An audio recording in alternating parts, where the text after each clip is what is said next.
Welcome to the reading of Duplicity and Duress, Snap Factories in the Making by Erin, my pseudonym. And this book is a depiction of the first 7 days of my experience, which led to another decade of bizarre activity. I'll start with a dedication that I wrote in the beginning of the book for someone named Elizabeth, and I'll just leave it as Elizabeth. So anyway, for Elizabeth. For Elizabeth, the only person on this journey willing to talk to me about the Snap Factory type experience, how it might have manifested, and what to do about it. She is the one person who understands the greater intelligence at play in this story and was courageous enough to reveal what she knew. Thousands of others who know what she knows remain deathly and cowardly silent. They witnessed or heard about all that happened, in my case and others, and they know full well how long it's been going on. They know without a doubt how much pain, terror, and fear was and is inflicted, and yet even after all this time, they choose silence.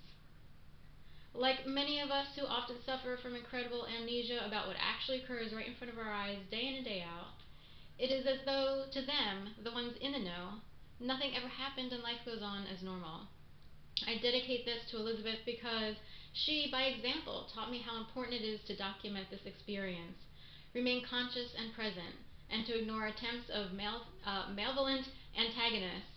And in doing so, she taught me how to handle extreme adversity and attack with as much grace and humor as possible without resorting to violence. I'm going to repeat that.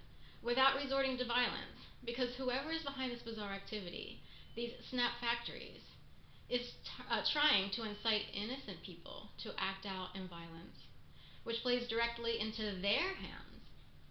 If we in the general population hurt ourselves or others, we're doing the job for them, the job they want done. That job, my dear friends, is elimination. Elimination of us, the ones with moral compasses. In the end, it is these deceitful attackers, the game players, and the manipulators who will be and are at a great loss. Not the ones affected who find a way to sidestep them through peaceful means and perseverance. Thank you, Elizabeth. I have great reverence for you and wish to find you again soon. I love you more than anyone and anything. Maybe, if I'm lucky, you'll be standing at the end of this dark storm with the rest of us who choose to walk with self-respect and dignity as the chaos puppets fall one by one to the ground like a long set of dominoes in a reactionary chain of complete and utter destruction. And there it is, my dedication to Elizabeth. I will go ahead and read the disclaimer, which is at the beginning of my book. The disclaimer: Duplicity and Duress is a work of fiction, mostly true, based on events experienced by the author. Poetic license was taken to create more compelling prose. While I'd like to say my imagination is that of someone with a high level of creativity, the truth is I was trained as a nonfiction reporter, not a creative writer who understands plot, rising action, and denouement. The events on which this book is based are the work of someone or something of far greater imagination, intelligence, and creativity, albeit sadistic. The task of documenting and writing about this activity is worthy of praise, but the evil ones behind the actual painful events are not worthy, period.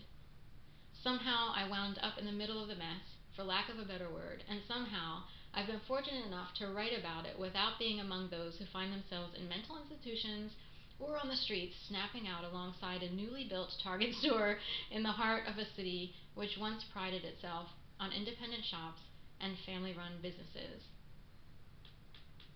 Because this book has not yet had the traditional support of a major publishing house possessing the logistics, money, and legal know-how from which the author can benefit greatly and feel protected, the author is going with all of the following disclaimers to ensure no other sadistic entities try to run roughshod over her. The author, who's been living on a shoestring, no deep pockets, walking dogs, and writing this book, must take every measure possible for protection. Number one, as fiction, the names, characters, businesses, places, events, and incidents are either the products of the imagination or used in a fictitious manner Any resemblance to any actual person, living or dead, or actual events is purely coincidental, and nothing more. Disclaimer number 2.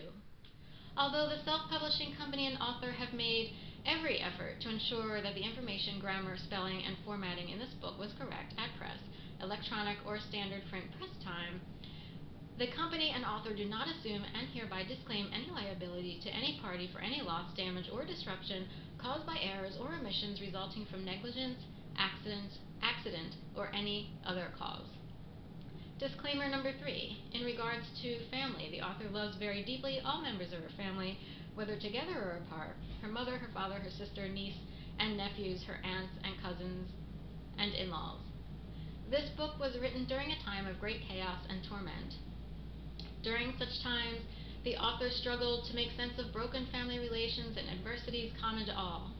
This story reflects the pain, anger, and discomfort the author felt in such situations.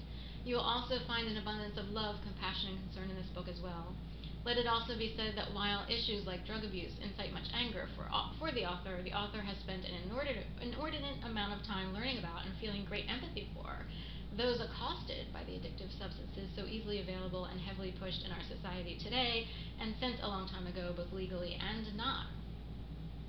Let it also be said that while incredibly sadistic people and their actions incite great anger for the author feels justified in having that anger, and though she attempted learning about sadistic people and their behavior, has since given up on the idea of them being rehabilitated and has found no external excuse for their continual need to be sadistic. The author has no idea how or why they are the way they are. That's something for those who dedicate their lives investigating evil. Good luck to them. The rules keep changing. That is it for this reading of Duplicity and Duress, Snap Factories in the Making by Erin Vans, my pseudonym.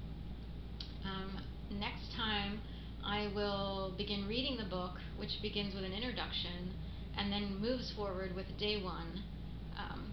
So until next time, stay tuned and thank you so much. Very proud of this work. Thank you.